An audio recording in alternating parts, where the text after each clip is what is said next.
Estamos hoy celebrando lo que normalmente conocemos como Domingo de Ramos, porque es el domingo en el cual se conmemora de una manera especial la entrada triunfante del Señor a Jerusalén.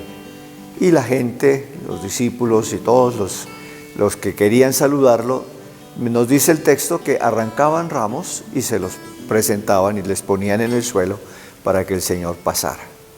Es un domingo muy bonito y muy importante para poder comprender el sentido de la Semana Santa. Por eso vamos a escuchar la palabra de Dios con mucha atención y vamos a tratar de entrar en ese espíritu fundamental de la celebración de la Semana Santa. Pasión de nuestro Señor Jesucristo según San Mateo. ¿Eres tú el rey de los judíos? Jesús compareció ante el gobernador y el gobernador le preguntó: ¿eres tú el rey de los judíos? Él dijo: tú mismo lo dices. Y mientras los sumos sacerdotes y los ancianos lo estuvieron acusando, él nada respondió. Entonces le dijo Pilato: ¿no oyes de cuántas cosas te acusan? Pero Jesús no le respondió ni una sola palabra, de modo que el gobernador estaba muy extrañado. Era costumbre que cada Pascua el gobernador dejara libre un preso, el que la gente quisiera. Tenían preso entonces a un hombre famoso llamado Jesús Barrabás. Pilato reunió a la gente y le preguntó: ¿a quién quieren que les deje libre? ¿A Jesús Barrabás o a Jesús al que llaman el Mesías? Él sabía que se lo habían entregado por envidia. Cuando estaba Pilato en el tribunal, su mujer le mandó a avisar: deja en paz a ese hombre inocente, pues anoche tuve muchas pesadillas por causa de él. Pero los sumos sacerdotes y los ancianos convencieron a la gente que pidieran la libertad de Barrabás y la condena de Jesús. El gobernador les respondió: ¿a cuál de los dos quieren que les deje libre? Ellos respondieron: a Barrabás. Pilato les preguntó: ¿y qué hago con Jesús al que llaman el Mesías? Todos dijeron: que lo crucifique. Él les preguntó: ¿y qué crimen ha cometido? Pero ellos gritaban con más fuerza: que lo crucifiquen. Viendo Pilato que eso de nada servía y que más bien se estaba formando un tumulto, pidió agua y se lavó las manos delante del pueblo, diciendo: yo no soy culpable de la muerte de este hombre. Allá verán ustedes. Todo el pueblo respondió: nosotros y nuestros hijos nos hacemos responsables de su muerte. Entonces les dejó libre a Barrabás y mandó que después de azotar a Jesús se lo llevaran a crucificarlo. ¡Viva el Rey de los judíos! Los soldados del gobernador llevaron a Jesús al pretorio y reunieron allí a toda la tropa.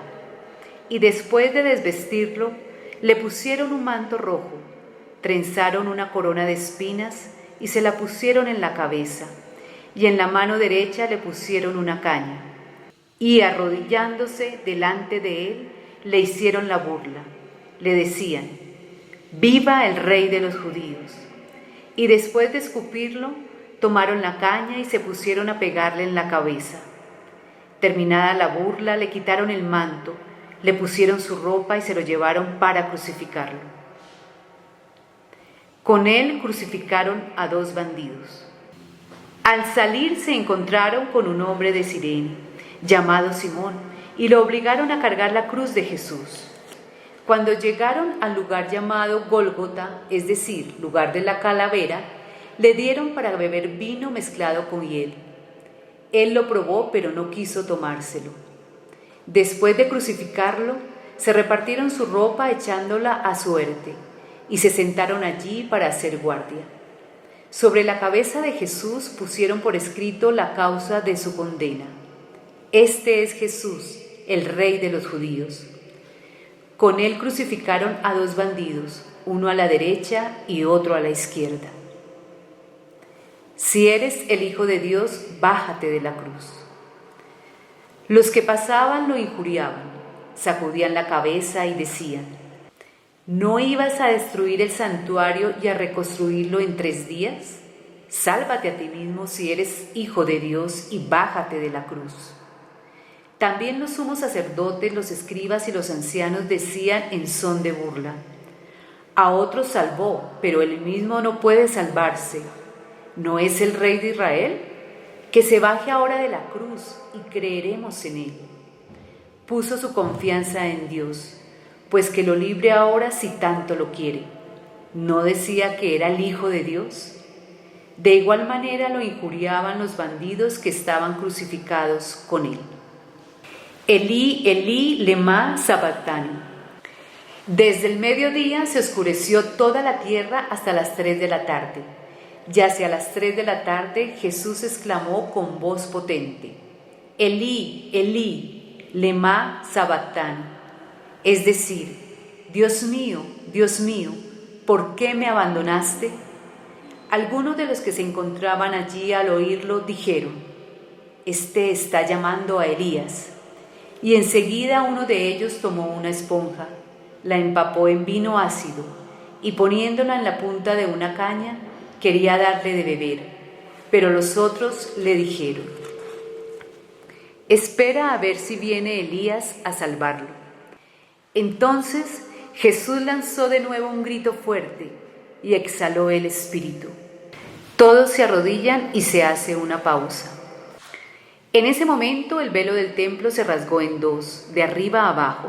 La tierra tembló, las peñas se resquebrajaron, se abrieron las tumbas y muchos cuerpos de santos que habían muerto resucitaron.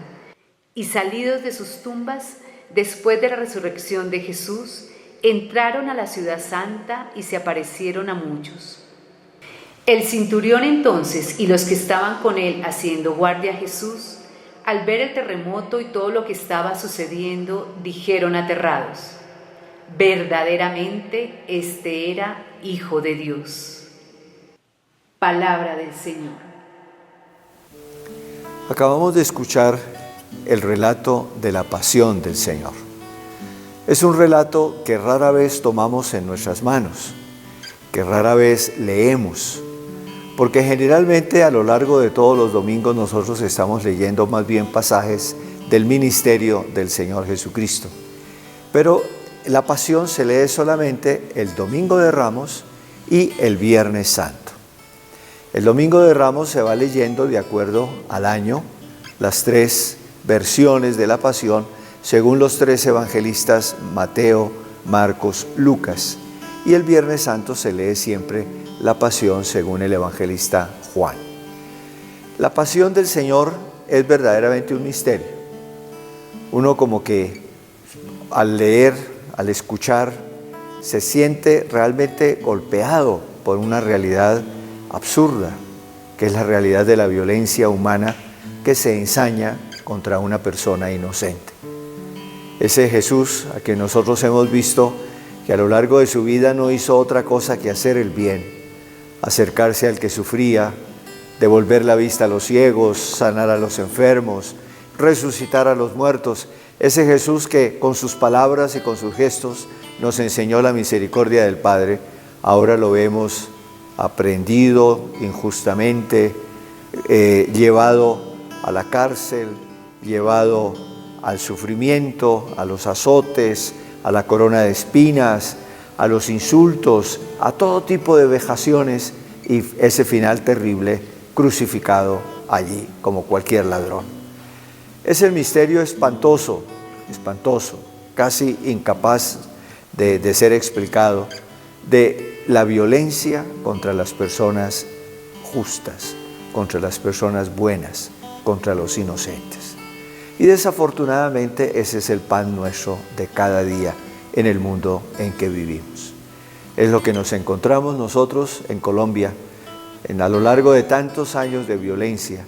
No solamente la violencia guerrillera, no solamente la violencia de los paramilitares o de las bandas criminales, no, es la violencia que se ha metido un poco en la vida de todos, a todos los días, a toda hora, en la familia, en el trabajo, en el transporte, en la calle, en todas partes. Una violencia absolutamente insana, una violencia de verdad demencial. ¿Qué es lo que pasa? ¿Qué es lo que pasa? ¿Por qué somos tan violentos? ¿Por qué tendemos a hacer el mal al otro? ¿Por qué nos ensañamos en la persona débil, desprotegida? ¿Por qué? Esto tal vez nunca lo podremos responder, pero hay una respuesta que da Dios y que es la que hoy, Viernes Santo, y especialmente hoy, Domingo de Ramos, y especialmente el Viernes Santo, vamos a contemplar en toda su riqueza. La respuesta de un Dios que no es indiferente a esa realidad nuestra, sino que viene a nosotros y asume nuestra condición humana. Y asume la condición de tal manera que se hace víctima de la injusticia y de la violencia.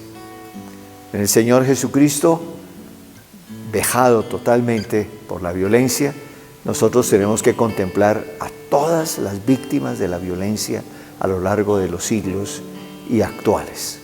Tenemos que hacer que nuestra mirada descubra ese infinito amor de Dios, que quiso asumir la violencia del ser humano, pero la asume para clavarla en la cruz y para que con la resurrección se pueda superar totalmente.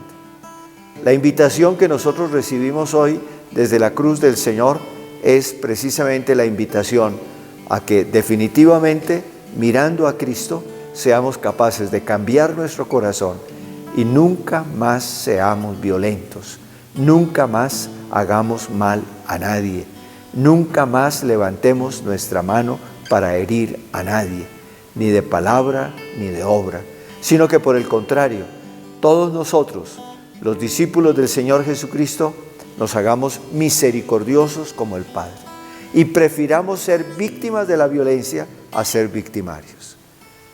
En Colombia es esto lo que necesitamos, porque definitivamente tenemos que dejar atrás todo nuestro pasado de angustias, de odios, de rencores, de venganzas, todo ese pasado de injusticias y de violencia, y enfrentarnos a un futuro más justo, más fraterno, más solidario, a un futuro en el que todos podamos ser discípulos del Señor y vivir como discípulos del Señor.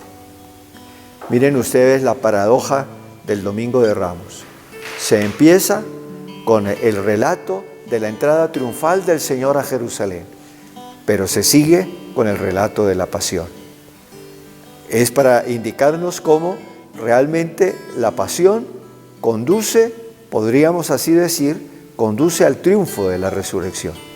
Y en la entrada triunfal del Señor Jesucristo en Jerusalén se anticipa de alguna manera ese triunfo de la resurrección. Que cuando hoy nosotros digamos viva Cristo Rey, que es el grito que nace espontáneamente de nuestro corazón, sepamos que nos estamos comprometiendo con el Señor en la lucha contra la violencia y en transformar nuestros corazones por la acción del Espíritu Santo para que podamos ser siempre no violentos, sino por el contrario, misericordiosos, solidarios, fraternos. La bendición de Dios Todopoderoso, Padre, Hijo y Espíritu Santo, descienda sobre ustedes y permanezca para siempre. Amén.